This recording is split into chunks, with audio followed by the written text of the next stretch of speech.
تو جس وقت ہماری تشکیل ہوئی ہے خیر، تو بڑے ساتھیوں نے جو ہے مشکلیں اٹھائی، بڑی تکلیفیں اٹھائی، کیونکہ دیہاتوں میں تشکیل کرتے ہیں، وہاں پہ ہم جاتے تو مسجد میں ایک ساتھی بھی نماز پڑھنے والا نہیں تھا، ایک ساتھی بھی نماز پڑھنے والا نہیں تھا، اور تکلیفیں اتنی تھی کہ صبح کا ناشتہ وہاں پہ سمجھ لیں ملتا ہی نہیں تھا، صرف 2 پاپے، اس کے بعد 1 کپ جو ہے چائے یا قہوے کا، دودھ تو مل جاتا تھا، 1 کپ جو ہے چائے کا، اس کے ساتھ ہم ناشتہ کیا کرتے تھے۔ جس وقت ناشتہ کیا کرتے تھے تو اس کے بعد پھر ہم نے گشتیں کرنی تھی، 3 گھنٹے، 4 5 گھنٹے ہم نے گشتیں کرنی تھی، کیونکہ صبح کی نماز پڑھ کے فوراً نکل جاتے۔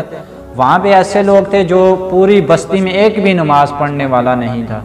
ایک بھی نماز پڑھنے والا نہیں تھا۔ ہم جس وقت گشتیں کرتے، دور دور تک ہم جس وقت گشتیں کرتے، ہمارے میر صاحب کی کرتے کرتے ہمارے میر صاحب کی جو ہے طبیعت ناساز ہو گئی، ہمارے میر صاحب کی جو ہے طبیعت خراب ہو گئی۔ تو ہم نے کہا، ہمیں تو میر صاحب نے خیر نہیں بتایا، جس وقت بعد میں ہمیں پتہ چلا ہمارے میر صاحب کی طبیعت بڑی خراب ہے، انہیں بواسیر کی ایک بیماری ہوتی ہے، وہ بیماری ہے۔ تو ہم نے کہا چلیں، تو بعد میں میر صاحب نے ہمیں بتایا کہ مجھے تو یہ معاملہ ہے میرے ساتھ۔ ہم نے کہا مقامیوں سے، خیر ہمیں اللہ پاک نے تکلیفیں تو دی ہیں، مگر اس کے اوپر آگے آپ کو بتاتے ہیں، ہم نے اللہ پاک نے دنیا میں خیر، ہم کہتے ہیں کیا پتہ اس تکلیف کا اجر دنیا میں ہی نہ دے دیا ہو۔ تو جس وقت ہماری تشکیل، ہم نے بزرگوں سے کہا کہ ہماری تشکیل جو ہے بازار کے کسی علاقے میں کر دیں، چند دن رہ گئے، ہمارے 20-25 دن گزر گئے تھے،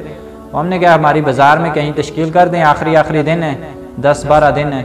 تو آپ ہماری بازار میں تشکیل کر دیں تو اچھا رہے گا، تو میر صاحب کو ڈاکٹر کو بھی چیک کراتے رہیں گے، اسی طرح جو ہے اور بھی کام ہمارا چلتا رہے گا۔ تو ہماری جو ہے بازار میں تشکیل ہوئی۔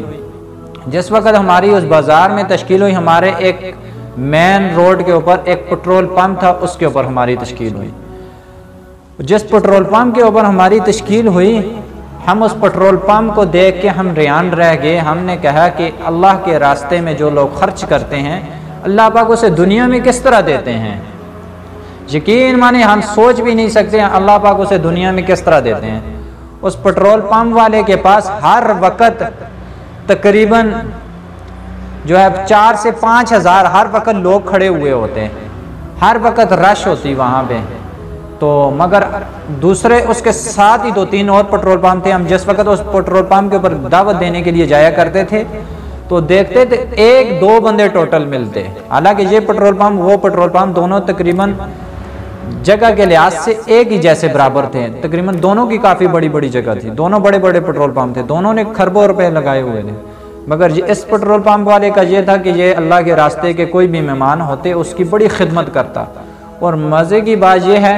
کہ اس نے جو 3 دن ہماری، ہم کہتے ہیں کہ دنیا میں اللہ پاک نے ہمیں سلسلہ نہ دے دیا ہو، اس نے جو 3 دن ہماری خدمت کی ہے کہ ہم اس طرح کی خدمت کبھی زندگی میں کسی کے دیکھ نہیں سکتے، اور نہ ہی کبھی ہم نے دیکھی ہے۔ 3 دن ہر شخص کے لیے مرغی الگ، چاول الگ، بوتل الگ، ہر چیز الگ الگ ہمیں پیش کرتا رہا۔ تو ہم نے کہا دیکھیں یہ اللہ کے راستے میں خرچ کرتا ہے، اللہ کے مہمانوں کے اوپر خرچ کرتا ہے، تو اللہ پاک اسے دنیا میں ہی کتنا دے دیتے ہیں۔ 7 دوسرے پٹرول پمپ کے اوپر جائیں تو بندہ ایک بھی نہیں ملتا، اس کے پٹرول پمپ کے اوپر 7 جڑے ہوئے پٹرول پمپ ہیں، تو اس کے پٹرول پمپ کے اوپر جس وقت جائیں تو ہر وقت 5 سے 10 ہزار بندہ موجود ہوتا۔ یہ دیکھیں اللہ کے راستے میں ہم خرچ کریں گے، اللہ کا وعدہ ہے آپ 1 روپیہ خرچ کرو گے تو میں آپ کو 10 گنا واپس دوں گا، میں آپ کو جو ہے 10 گنا واپس دوں گا۔ ہم بھی جو ہے اللہ کے راستے میں خرچ کرنے والے بن جائیں، ہماری یہ کوشش ہو جائے کہ ہم اللہ کے راستے میں زیادہ سے زیادہ اپنا مال خرچ کریں اور اللہ سے زیادہ وصول حاصل کریں۔ دعا کریں کہ جو کچھ کہا سنا گیا اللہ پاک اس کے اوپر عمل کرنے کی توفیق نصیب